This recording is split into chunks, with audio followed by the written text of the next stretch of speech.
this is quite a serious issue, and we need to read up more and ask more questions as to how this actually affects us.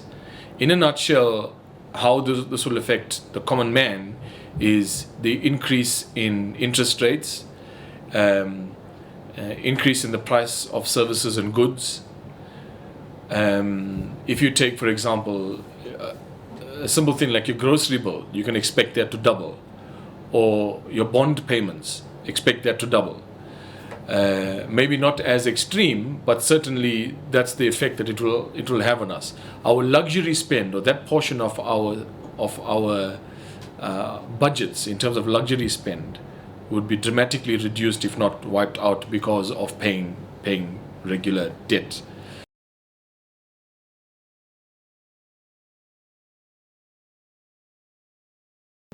Engineers are custodians of infrastructure. A big part of what we do is working with government to deliver infrastructure. The manner in which we deliver infrastructure, it's been a combined partnership between the engineering sector and government.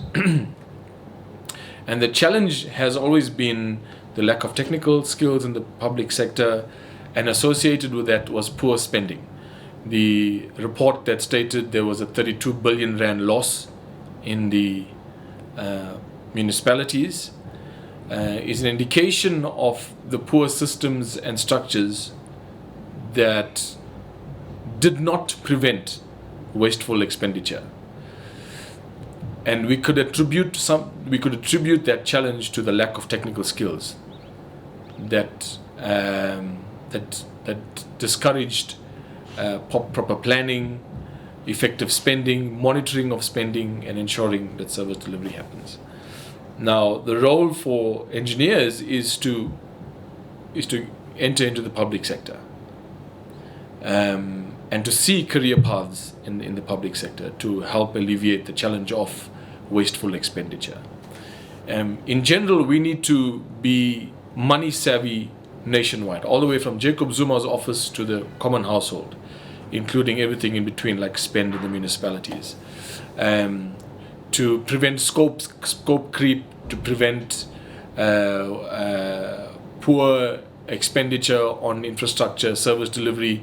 This is where engineers can play a dynamic and important role.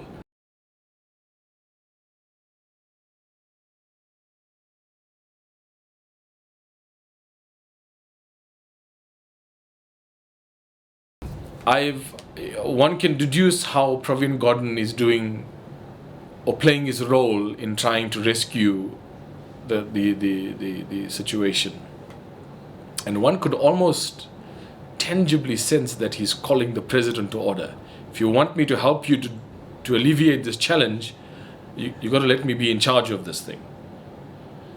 And he himself has said that he's had a private conversation in terms of what his KPIs are, so to speak. Civilution calls for a revolution.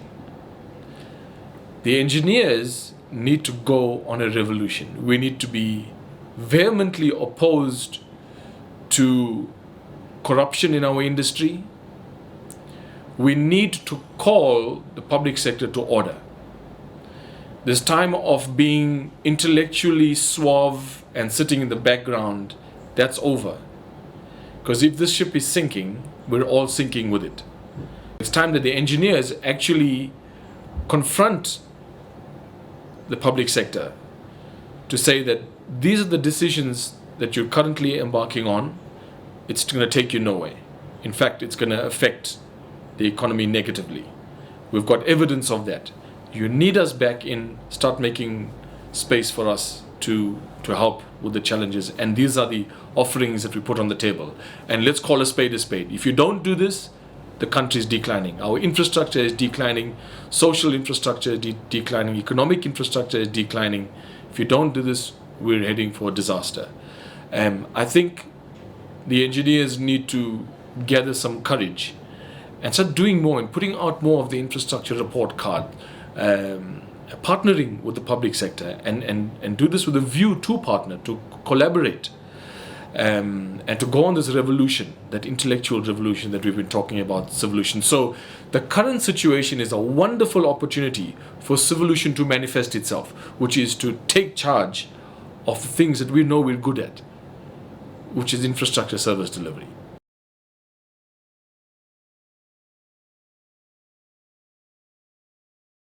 With every crisis, with every challenge, there's an opportunity. Cometh the hour, cometh the man. Carpe Diem. How do we seize this opportunity?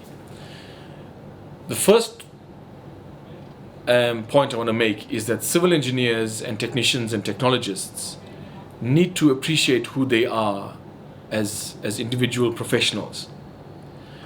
The time for being oppressed or depressed about our industry, that's long gone. And it takes credible people, it takes people of authenticity to stand up and be counted. This is the opportunity that's presented to us now. We need to have this internal introspection where we understand who we are. We provide infrastructure.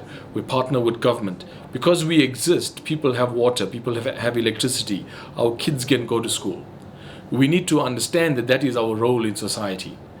Without that, people can't go to work. There's no roads. There is no public transportation for the poor to traverse to and from work. So we need to enjoy the value that we bring to society. And I'm acutely aware that the public sector, the government, doesn't necessarily appreciate our role. But sometimes we just have to buy our own cake and light our own candles and celebrate who we are as people. So my first encouragement and my message of hope is to the civil engineering practitioner himself or herself. Know what you studied, know what you stand for, and the difference that you are called upon to make in this country. You're valuable, irrespective of what people say or don't say. You're critical for socio-economic development of this country. Know your status, know your value. That's number one. Number two, from that point of departure, start engaging more. Start being more attuned to your client's needs. And be a partner to your client as opposed to being a critic of your client. The public sector, the politicians, the mayors, the city managers, parliament, they can't achieve what the ANC's aspirations are without the services of civil engineers, or without engineers in general. And if you think about it, government is there to serve society. One can have arguments and opinions about whether they are doing that or not, but the ultimate role of government is to serve society. We are civil engineers. Our job is to serve society. What a sweet amalgamation of the two purposes. We need to start getting engaged. We need to start getting involved. And this is what Civilution is about again. One of the manifestations of Civilution is Civilution Congress. And the topic that we're discussing at Civilution Congress is accountability. And we need to hold ourselves accountable. As civil engineering practitioners, are we delivering on the mandate we believe is our mandate? And secondly, we've got to hold our clients accountable. And we need to have this conversation around accountability. So I would encourage all civil engineers to participate in the discussion around Civilution Congress, in Civilution Congress 2016. And if they cannot be present, to at least have these conversations where they are. Do what you can, where you are, with what resources you have.